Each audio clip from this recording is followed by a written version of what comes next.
O governo brasileiro que foi essencial para a derrota da ALCA. Será que essas atitudes do presidente Lula é que teriam provocado esse protagonismo que o Brasil exerce hoje? Ou isso é o resultado de um processo que já vem de algum tempo, que viria de algum tempo, que vem sendo construído há algum tempo? Na verdade, eu acredito que nós temos duas questões fundamentais quando a gente trata de política externa deste governo, especificamente. Tratado como um todo, dois momentos. Você tem, de um lado, um processo de reestruturação do Estado Nacional a partir dos anos 90, né? Que passa por aquele desmonte, via Fernando Henrique Cardoso, e depois, no final, esse desmonte não dá certo, mas ele traz a perspectiva de quê? De que algo diferente tem que ser feito. E essa diferença na perspectiva interna resulta na política externa, fazendo com que novos atores assumam um papel de protagonismo. E aí você vai ter uma corrente do Itamaraty que é muito forte, que quer esse protagonismo internacional, e isso visto em perspectiva, como a Eduarda muito bem tratou na sua participação. Essa vontade do Brasil participar é o quê? Olha, é um país que você olha, é um país que tem importância, mas que não tem, recusa-se a usar a bomba atômica. Então, o que nós podemos vender? Essa é a grande questão. O que nós podemos vender para o mundo? Nós podemos vender para o mundo o quê? A ideia de que os organismos internacionais têm mais valor na solução dos problemas.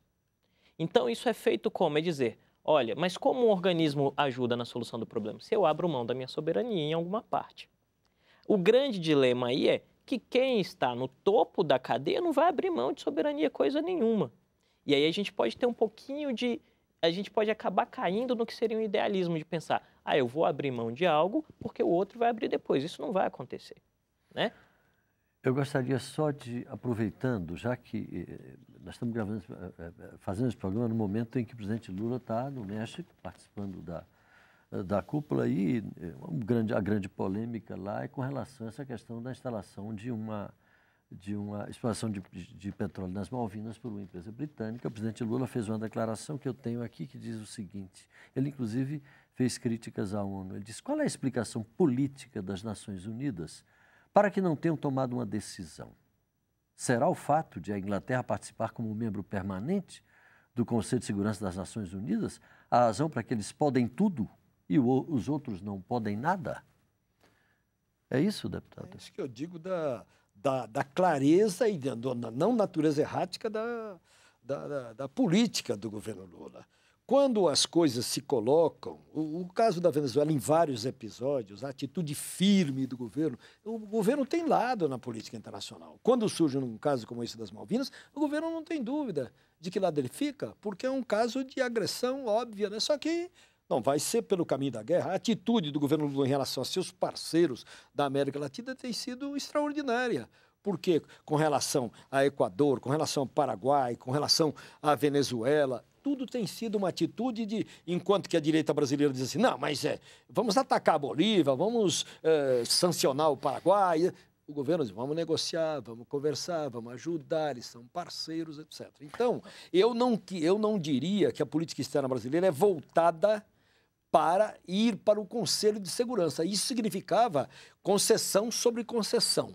Na linha do que o professor disse, eu acredito que esta afirmação muito positiva do governo brasileiro na cena mundial pode até, eu não estou dizendo que consiga, por conta desta afirmação, ser um candidato forte ao Conselho de Segurança. Mas não porque sua política externa é feita, porque aí teria que conceder permanentemente, como fez o governo passado, o tempo todo se prostrando diante dos Estados Unidos. Nunca foi feito isso pelo governo Lula. Agora, essas posições a que o senhor se refere do governo brasileiro, elas esbarram num certo pragmatismo. A gente está observando, por exemplo, o que está acontecendo em relação ao Brasil com o governo de Hugo Chávez na Venezuela. Há vários críticos que dizem a posição brasileira, quando o Chávez estava muito bem, era uma, e agora, pelo menos, é silenciosa demais. Isso é sintomático, deputado Ivan Valente. Veja, o Brasil, o governo Lula é muito influenciado, entendeu? Pelo que a mídia fala. Ele está sempre contornando obstáculos. Ele não é de grandes enfrentamentos. Aliás, o Brasil e a vitória do Lula, porque eu fui do PT 25 anos, né, Emiliano? Também conheço esse negócio. Eu sei que você conhece. Então, o problema é o seguinte, o Lula não é de enfrentamento. O Lula não é de enfrentamento, o Lula é de contornar A ficha permanece aberta lá? A ficha permanece aberta. O convite está. Eu tenho o maior respeito pelo Emiliano, pela tradição, e também porque foi preso político como eu e tal. E conhece. E aqui nós não estamos nem discutindo o governo Fernando Henrique Cardoso, porque o governo Fernando Henrique Cardoso foi um entreguismo, o Celso Laffer, esse Rubem Barbosa que escreve todo dia no Estadão. Então, eu não estou discutindo isso, entende? Eu quero discutir para frente. Eu quero dizer assim, que o Brasil, quando ganhou as eleições de 2002, tinha condições de liderar um processo na América Latina, de mais firme, mais longe. Ainda a política que o Lula adotou sempre foi uma política mais moderada. Isso não quer dizer que ele não fez coisas boas, por exemplo. O próprio Fernando Henrique, digamos, ele negou o golpe da Venezuela. Ele tem que reconhecer isso. Negou, sim. Negou. É verdade. Entendeu? E depois, evidentemente, o Chaves, todos os outros latino-americanos que fazem uma luta de enfrentamento muito maior, entende? Com o capital financeiro, com a burguesia, com a classe dominante, como é o caso da Bolívia, que enfrenta separatismo, entende? Fascismo de Santa Cruz, etc. E assim por diante. O governo Lula sempre, certamente, ele dá um respaldo à criação da Unasul, à negociação e etc.